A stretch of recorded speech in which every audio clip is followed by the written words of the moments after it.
안녕하십니까. 여인젠박씨의 박씨 인사를 드리겠습니다. 오늘은 좀 제대로 된 자전거를 갖고 왔죠. 바로 에어로 자전거의 끝판왕, 바로 마돈 SL7 8세대 모델을 갖고 왔고요.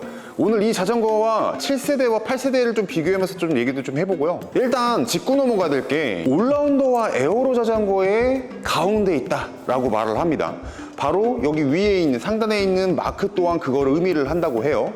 올라운더와 에어로 자전거, 이 두 가지를 한꺼번에 잡을 수 있나, 요거를 조금 강조를 하는 것 같아요. 그리고 오늘 또 그거를 좀 중점적으로 얘기를 해볼까 하고 있습니다. 오늘은 스펙을 얘기하면서 하나하나 좀 짚어보면서 얘기를 하려고 합니다. 그 중에서 지금 제일 화제가 되고 있는 요 프레임, 요건 좀 마지막에 얘기를 할 거니까 끝까지 시청해 주시고요. 일단 처음으로 말씀드릴 것 같은 경우는 여기 있는 이제 핸들바입니다. 7세대 마돈과 좀 동일한 스펙의 핸들바가 들어가 있죠.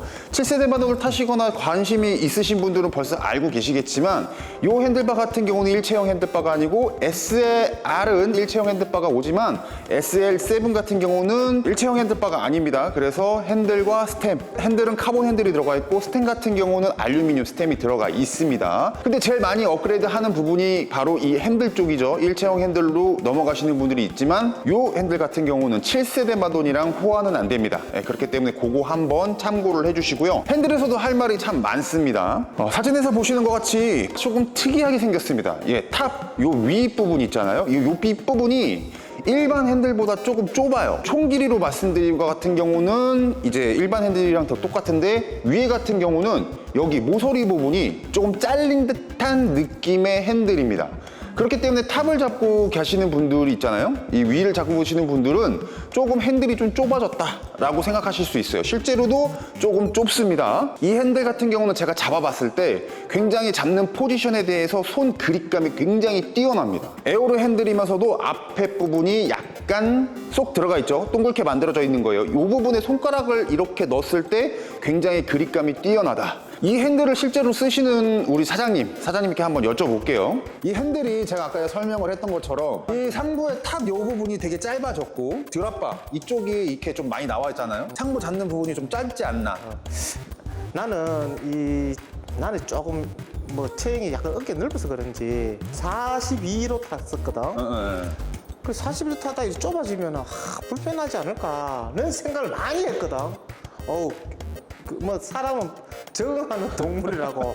괜찮아. 나도 약간 보수적이기 때문에 옛날에 그냥 타던 그거를 벗어나기 싫어서 어떤 최대한 넓은 아닌 것 같아. 처음에 탔을 때는 좀 좁은 거는 느껴져요? 약간 느껴지는데 한 두 번 정도 타거나 이질감은 못 느끼겠더라. 그 드랍바는 어때요? 드랍바 괜찮아. 잡았어. 드랍바도 잡는 게 너무 좋은 것 같아.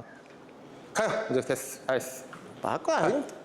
자. 적응의 시간이 좀 필요한 건 사실입니다. 왜냐하면 넓은 핸들바를 쓰시다가 좁은 핸들바로 오시면은 아무래도 호흡이나 이런 것들에 대한 좀 불편함이 좀 있을 수 있어요. 그래서 조금 적응 시간이 필요하다. 그런데 이 핸들바의 좀 장점 같은 경우는 이 드랍바로 내려오는 요 잘린 부분, 아까 말씀드렸던 이 잘린 부분이 드랍바를 잡았을 때 걸리는, 손목에 걸리는 게 전혀 없기 때문에 드랍바를 잡았을 때는 오히려 편한 포지션을 갖지 않나 라는 생각을 좀 듭니다.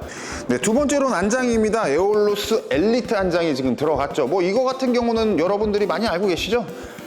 본트래거 에어로스 안장 같은 경우는 굉장히 좀 편안하고 좀 코가 좀 짧은 디자인으로 나왔던 안장이죠. 이거는 다시들 아시는 거니까 요거는 그냥 간단하게 얘기하고 넘어갈게요. 에어로스 안장은 쇼파처럼 편하다. 네. 저도 써봤을 때 굉장히 편했던 안장이라고 좀 생각을 합니다. 세 번째로는 바로 구동계입니다. 울테그라 DI2 제품을 쓰고 있고, 사장님 이 자전거의 티수 몇 T에 몇 T죠? 이거? 34T. 34T? 11에 34T. 11에 34T, RP에는 50에 34T. 50에 34T. 50에 34T. 너무도 알려져 있는 제품이라 따로 또 얘기할 필요는 없잖아요. 다음으로 넘어갈게요. 휠 타이어입니다. 휠 같은 경우는 에어로스 프로 등급의 51인치 휠이 들어갔고요. 타이어 같은 경우는 R3 제품이 들어가 있습니다. 그리고 728C 제품이 들어가 있고, 요거 같은 경우는 최대 타이어 32C까지 장착이 돼 있는데 저는 개인적으로 RSL 등급을 썼었죠. 요건 저 개인적인 생각인데 저 같은 경우는 개인적으로 30C 타이어가 가장 참 잘 맞았다, 이렇게 보시면 될 것 같아요. 다음으로는 이제 다 말씀을 드리고 이제 프레임 얘기를 해야 됩니다. 오늘 이 프레임의 얘기를 하기 위해서 서론이 좀 길었습니다. 자, 이 프레임 되게 어떻게 보시나요? 시청자분들은 이 프레임에 대해서 어떻게 생각하시는지 잘 모르겠는데 제가 봤을 때 이 처음에 마돈 8세대가 나왔을 때 이게 마돈이야? 라는 생각을 좀 했어요. 7세대 마돈 같은 경우는 엄청 굵직한 근육질의 남자를 영상시켰다면은 8세대 마돈 같은 경우는 그냥 올라운더 자전거라고 저는 생각을 해요. 형상이 좀 그렇다고 보이는 것 같아요. 그런데 실제로 트랙에서 말하는 마돈 8세대는 에어로 자전거와 올라운더 자전거를 합쳤다 라고 얘기를 하죠. 일단 첫 번째로 말씀드린 것 같은 경우는 이 제품은 SL이지만 SLR 윗등급으로 가시게 되면 900 카본을 쓰게 됩니다. 카본 자체 강성이 굉장히 뛰어났고 무게 또한 낮췄다고 합니다. 그 기술을 500 카본에도 적용을 했어요. 그러면서 7세대 마돈에서도 분명히 나왔었던 부분인데 이제 아이소플로우라는 이 기술을 전복을 시켰다는 거죠. 아이소플로우가 처음에 나왔을 때 모든 사람들이 그랬어요. 이거 데미지 계속 낮다 보면은 피로도가 누적되면 이거 분명히 깨질 것이다 라고 얘기를 했습니다. 저도 의심을 했고 그거를 계속 사장님의 통해서 계속 물어보고 뭐 무슨 사고가 있지 않았냐, 부러지지 않았냐 계속 이거를 확인을 했어요. 운행 중에 부러졌던 사고는 단 한 번도 없었습니다. 네, 그렇기 때문에 이 OCLV 카본이 업그레이드 되면서의 강성이 입증이 됐다. 그렇게 보시면 될 것 같아요.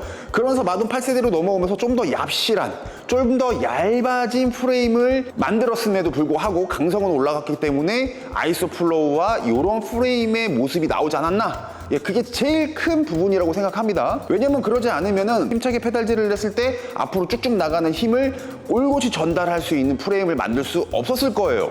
그렇기 때문에 OCLV 카본이 그만큼 잘 만들어지고 강해졌다 이렇게 보시면 될 것 같습니다. 그 기술이 같이 전복되어 있는 프레임이기 때문에 아무리 500이라도 충분히 그 퍼포먼스를 다 느낄 수 있다, 저는 그렇게 생각을 하고 있습니다. 자, 이제 조금 어려운 부분을 들어가야 되는데, 그렇다면 이 자전거는 올라운더와 에어로 자전거를 확실하게 결합을 했는지, 그 부분이 이제 남았는데 에어로에 대한 얘기를 좀 해보려고 해요. 자, 이 자전거의 에어로를 얘기를 하려면 바로 이 프레임의 형상을 좀 얘기를 해야 됩니다. 근데 이 다운 튜브, 전에 같은 경우는 캄테일 방식의 다운 튜브를 선호를 했습니다. 그런데 이 자전거 같은 경우는 올라운더와 비슷하게 각진 다운 튜브를 만들어냈어요. 중간과 앞에 포크 같은 경우는 캄테일 방식을 그대로 적용을 하고 있는 상태입니다. 제가 이 얘기를 왜 하냐면 홈페이지에 나와 있는 얘기를 좀 해보려고 해요.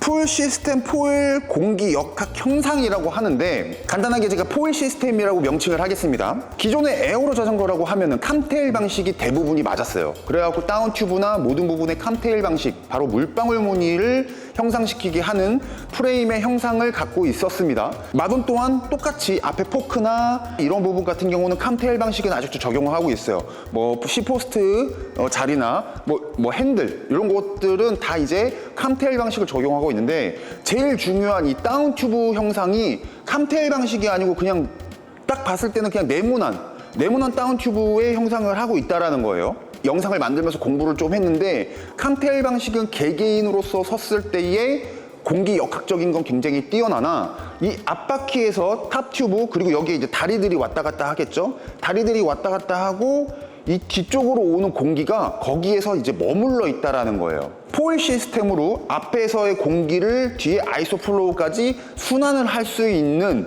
그런 역학적인 프레임을 만들었다라고 하는 것 같습니다. 그러면서 이제 하나 더 말씀을 드리는 게, 이 마돈 같은 경우는 마돈 전용 물통이 지금 있어요. 바로 지금 제가 들고 있는 이 물통인데, 이 물통 같은 경우는 이 물통 전용 게이지로 해서 이렇게 앞에 하나 뒤에 하나 장착이 됩니다. 그러면서 더 공기 역학적인 자연스럽게 뒤로 흘러나갈 수 있게 만들었다고 합니다. 시뮬레이션을 엄청 많이 돌려봤고, 그 시뮬레이션을 계속 돌려본 결과 이 프레임이 가장 공기 역학적으로 뒤로 잘 흘려보낸다, 그렇게 이제 말을 하는 것 같아요. 제가 옆에 띄워드리겠지만은 지금 여기 보시는 것 같이 이 자전거의 요 뒷휠, 프레임, 물통, 뒤쪽, 시스테이 쪽, 그리고 휠, 가로로 잘랐을 때 단면을 보여드리는 건데, 그 단면 자체가 딱 나와 있습니다. 저는 이 그림을 딱 봤을 때 무슨 생각이 드냐면은 처음부터 이거 배 같은 형상이다 라고 저는 생각을 했어요. 배 같은 경우도 물살을 가르면서 이제 배가 운행이 되고 있어요. 때문에 이게 배 형상처럼 이렇게 돼 있으면 물살 가르듯이 공기를 잘 가를 수 있겠구나. 예, 그러면서 이 지금 이 사진을 보면서 이번에 되게 작정하고 만들었다. 예, 이 생각을 좀 들었어요. 그럼으로써 에어로 자전거의 충분한 여건을 갖췄다. 예, 그렇게 보시면 될 것 같아요. 공기역학적인 건 그렇다 쳐요. 그래, 마돈만큼 공기역학적인 걸 많이 넣어놨구나. 예. 그러면은 이제 공기역학적인 에어로 자전거는 오케이. 그럼 다음으로 이제 바로 올라운더 자전거인데, 올라운더 자전거를 딱 생각했을 때 저 같은 경우는 올라운더 자전거의 장점이 뭘까? 이렇게 생각했을 때 저는 클라이밍이었어요.